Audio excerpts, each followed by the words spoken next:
तो आज मुकेश सहनी का अस्तित्व बिहार विधान परिषद से भी खत्म हो गया।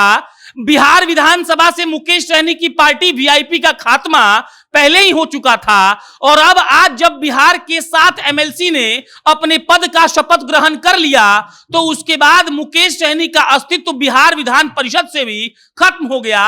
और मुकेश सहनी जो विधान पार्षद थे, भाजपा ने उनको बनाया था, दोबारा उनको टिकट नहीं मिला और अब मुकेश सहनी की पार्टी किसी भी संवैधानिक पद पर नहीं है। बहरहाल मुकेश सहनी लगातार ये दावा कर रहे हैं कि 2024 और 25 में वो अपना काडर वोट का दम दिखाएंगे और भाजपा के साथ साथ बिहार में मौजूद सारी राजनीतिक पार्टियों को ये बता देंगे कि उनके पास कितने लोग हैं और कितने वोट हैं। लेकिन आज जब बिहार विधानसभा में सारे 7 एमएलसीओं ने जब अपना पद का शपथ ग्रहण किया, उसके बाद मुकेश सहनी अब 0 पर आउट हो गए। उनके विधायक थे जिसको भाजपा ने पहले ही काट लिया, वो खुद एमएलसी थे, उनको दोबारा टिकट नहीं मिला और सहनी समाज को साधने के लिए भाजपा ने मधुबनी से हरि सहनी को टिकट दे दिया था। और उसके बाद मुकेश सहनी की स्थिति ये है कि अब उनके पास कोई भी खाता उनका नहीं खुल रहा है, ना बिहार विधानसभा में ना ही विधान परिषद में। बाकी मुकेश सहनी लगातार हर जिले में जाकर अपना कार्यालय खोल रहे हैं। कार्यालय खोलने के बाद वो कहते हैं कि मेरा कार्यालय हाईटेक कार्यालय है और यहां पर हम लोगों को बुलाकर ये समझाते हैं कि कैसे राजनीतिक पार्टियों ने आपको ठगा है।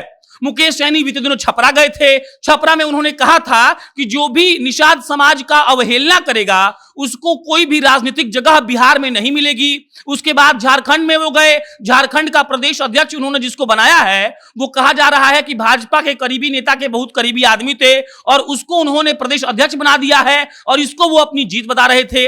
मिला जुलाकर मुकेश सहनी लगातार इस बात का दावा कर रहे हैं कि हम सब कुछ चला रहे हैं। राजनीति 2024 और 25 की बिहार की जो राजनीति होगी वो हमारे हिसाब से चलेगी। और मुकेश सहनी का आज जो बिहार विधान परिषद में सदस्य थे उनकी सदस्यता खत्म हो गई और नए सदस्य की जो शपथ ग्रहण समारोह होता है वो भी हो गया।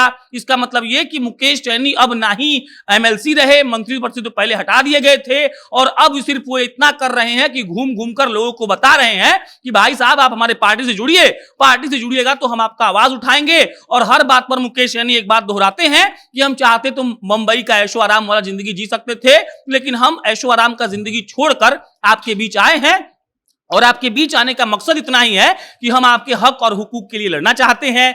जितनी हमारा नंबर है उतना हमारा हिस्सेदारी होना चाहिए, इसका नारा मुकेश सहनी बहुत पहले से लगा रहे हैं। और अब जब मुकेश सहनी बिहार विधान परिषद में नहीं रहे, मंत्री पद पहले ही जा चुका है, मतलब ये कि अब मुकेश सहनी का संघर्ष आज से फिर से शुरू होगा। मुकेश सहनी जब आए थे राजनीति करने के लिए तो जल्दी जल्दी सीढ़ियां चढ़ गए, उसके बाद बिहार सरकार में मंत्री बन गए, उनके 4 विधायक जीत कर आ गए और उसके बाद भाजपा ने कैसे उनके पार्टी को तोड़ लिया आपको याद होगा। भाजपा ने रातों रात उनके 3 विधायकों को अपनी पार्टी में शामिल करवा लिया था और भाजपा में जो विधायक गए वीआईपी पार्टी से, उन्होंने ये बयान दिया था कि देखिए हम भाजपा के ही आदमी हैं और जानबूझकर हम वीआईपी में गए थे क्योंकि भाजपा ने हमको कहा था, भाजपा ने कहा था कि आप चुनाव लड़िए और इसीलिए हम जाकर वीआईपी पार्टी से चुनाव लड़ लिए। लेकिन आज हमारी घर वापसी हो गई है। और उस वक्त मुकेश सहनी ने यह कहते हुए उन सारे विधायकों को बधाई दी थी कि आपको जहां रहना है वहां रहिए और खुश रहिए। उस वक्त मुकेश सहनी पर यह आरोप लगा था कि वो एक कॉर्पोरेट दुनिया चला रहे हैं जहां पर वो बॉस हैं और वो जो भी आदेश देते हैं उसका अनुपालन करना सबकी जिम्मेदारी है।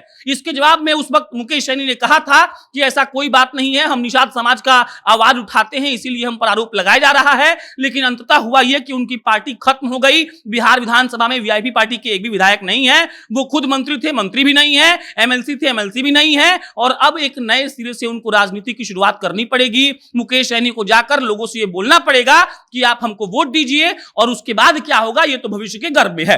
बहरहाल उनका ये दावा कि 2024 और 25 में हम ये बता देंगे कि हमारे पास कितना काडर वोट है, ये भी हमको 24 और 25 में देखने को मिल जाएगा।